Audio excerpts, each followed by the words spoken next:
Let's talk a little bit about innovation, invention, and entrepreneurism. Tell us a little bit about your background. You and I are obviously friends. I'm the CMO advisor of his company and a big fan, kind of an addict. But tell us a little bit about your background, Neville. Yeah, sure. It's interesting. My family came from Guyana, so the only English-speaking country in South America. So I'm first generation here. I was born in New York. And when I went to Cal for college, and one of the things I was doing when I was getting my undergrad in business is one of the assignments was to find out what your parents' families did. And in doing that research, I found out that my father's side of the family, each one of his siblings had their own business. And it made sense to me because I had always been entrepreneurial from the beginning. Had a paper route when I was 9, cleaned mail trucks, did whatever work was necessary, and was always looking at opportunities in a different way. So, my background was interesting because I never thought of myself as average. I was always looking for opportunities to do things different, and wasn't afraid of hard work. Tell us a little bit about your invention, my friend. Well, I have it here. It's the digital license plate. It's interesting because when you think about the plate, you think about hardware. When I think about this plate, I think more about a flip phone to a smartphone. When you had a flip phone, all you did was call, and sometimes you would do rudimentary text, which was really difficult. But when you think about a smartphone, you think about all the functions that it allows you to do. I think the genius and the brilliance of what John Doerr did with Steve Jobs is that when Jobs had first showed him the iPhone, he was talking about all the features and everything else. What John Doerr found most exciting about it was the apps that could be running on the actual phone of itself, because the apps is what gives the smartphone the features and functionality that's actually really interesting and valuable. And how I see the plate is the same way. The digital plate allows you to do things like register your vehicle over air, but it also allows you to do pay for your tolls.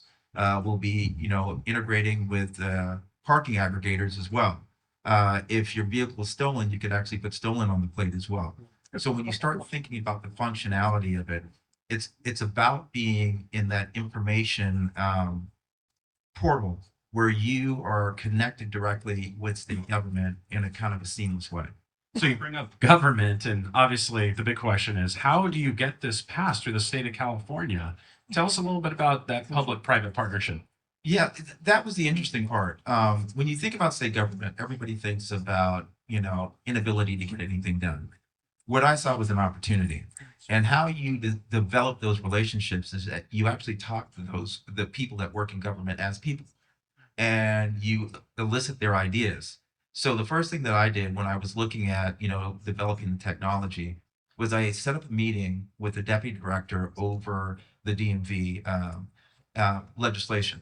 And we sat down and we had a conversation, which I thought was going to be a 5-minute conversation. It ended up being an hour and a half because the year that I was thinking about introducing this technology, they were wanting to go online. So the timing was excellent.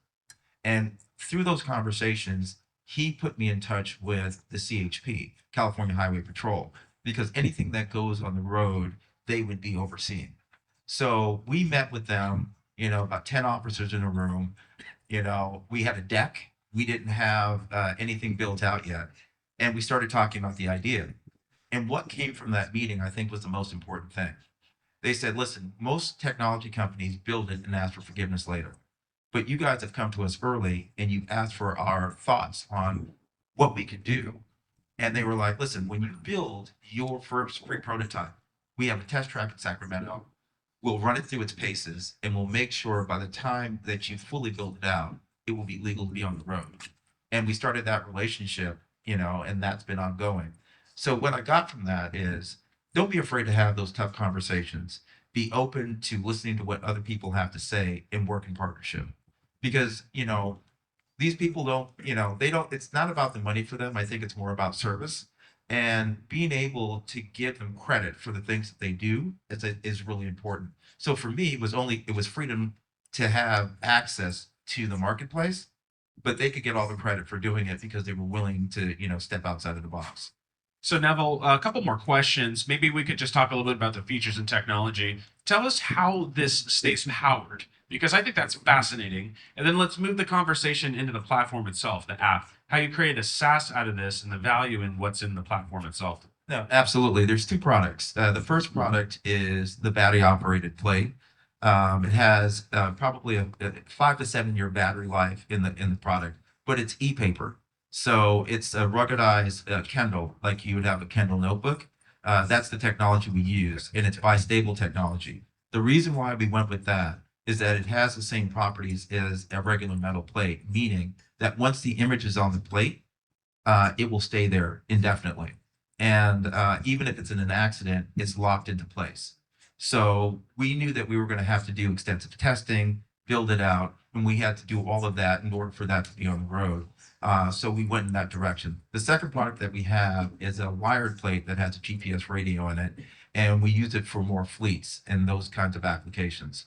But when it comes to the SaaS platform, what we realized early on was this. When we first got funding back in 17, one of our initial investors had invested in GoPro. And one of the issues that they had run into is that they developed a product that they didn't build a SaaS model around. So every year they had to build another one. And for us, early on, we realized that that was going to be unsustainable. So we wanted to make sure that there was always a SaaS model tied to this product. So that's what we developed, at the time that we launched. Awesome. And maybe just last question. Tell us about the sheer volume and opportunity that's ahead for Reviver. How many cars, how many vehicles are registered in California alone? What states are you in, and what does the future look like for you in the next 3 years? Great questions. California is unique. 40 million vehicles on the road in California now. 1/7 of the driving population in the U.S. More vehicles than in the country of Canada. In Southern California, about 27 million. So the majority of the vehicles are here more than any other state. So if you make it here, you can make it anywhere. So the opportunity is endless because anybody that has a plate, a vehicle should have a digital plate because it's not about the hardware. It's about the software and the integration, the ability to move from California to Michigan to Texas and never have to go to a DMV, upload, download the information that you need. And this plate can stay with the vehicle for its life. You don't have to change it out. And that's, I think, a huge benefit. So it's just looking at technology in a different way. Awesome, Neville. I really appreciate your assistance. And Neville's also very good friends with legendary Hall of Famer Reggie Jackson. His foundation was with us, Mr. October Foundation, and thank you very much for bringing them to this because Reggie Jackson now has a nonprofit. They're a big part of IMA, and they really are attacking the whole mental wellness issue among the next generation. So we really appreciate you. Thank you for being part of our family, Neville. Keep rocking and buy his license plates. Thank you.